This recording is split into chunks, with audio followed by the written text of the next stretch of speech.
aja lah.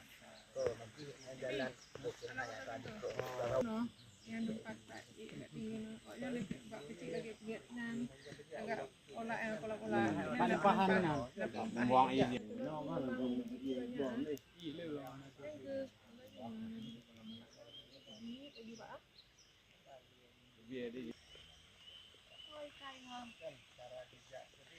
Jadi pondok ini. pondok dah anak kok ya kubu dia pondok